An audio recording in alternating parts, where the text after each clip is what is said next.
Chers collègues, nous nous intéressons aujourd'hui à l'espace enfance, un espace cher aux familles qui a su renouveler son offre pour continuer à être au plus proche de vos attentes durant cette période particulière de pandémie. Sincèrement, s'adapter de manière aussi agile et créative a demandé beaucoup d'énergie. Pour en parler, j'accueille aujourd'hui Françoise Dumas, responsable de l'espace enfance au sein du CSE depuis maintenant 3 ans. Vous connaissez Françoise, elle est salariée de la Caisse depuis 30 ans. Françoise, bonjour. Quel bilan fais-tu des offres mises en place durant cette mandature ? Bonjour Catherine, bonjour à tous. Effectivement, comme tu viens de l'exprimer, nous avons adapté et repensé l'offre de l'espace enfance du CSE face au contexte sanitaire actuel. Nous avons offert une alternative aux colonies afin de continuer à occuper les enfants durant les vacances scolaires.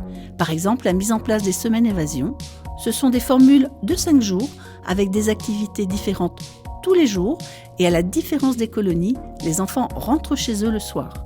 Les retours positifs des parents permettent aujourd'hui d'enrichir notre offre.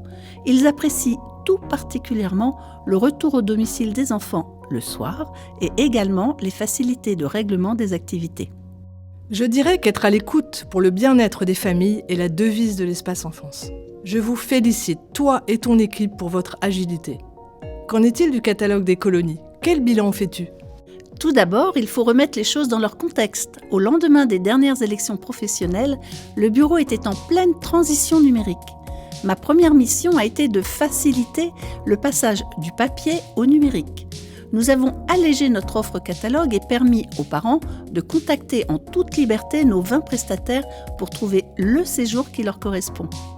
Pour rappel, la prise en charge par le CSE des colonies de vacances, parents et par enfant, se situe entre 700 et 1450 € en fonction du quotient familial. Les parents sont vraiment ravis. Cette refonte des prestations de colonies répond totalement à notre objectif d'offrir des prestations plus variées pour répondre aux attentes de tous. Je dirais que ça donne vraiment aux parents la possibilité d'offrir de belles vacances à leurs enfants et nous, de nous positionner au cœur des familles. Et oui, c'était le but. Nous avons à cœur d'apporter du plus pour les enfants et leurs familles.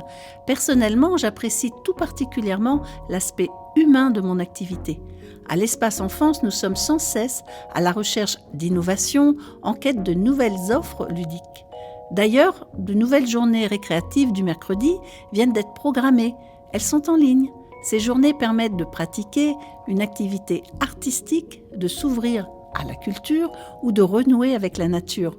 Nous réfléchissons en même temps à la mise en place d'activités dédiées aux 4-8 ans en région parisienne et nous programmons également de nouveaux mini-séjours. Merci Françoise de ton témoignage et à vous, chers collègues, de votre écoute. Selon notre enquête, 65% d'entre vous plébiscitent l'espace enfance. Un pourcentage que nous souhaitons bien sûr accroître avec toutes ces nouveautés. N'hésitez pas à contacter Françoise pour lui faire part de vos besoins ou tout simplement de vos idées.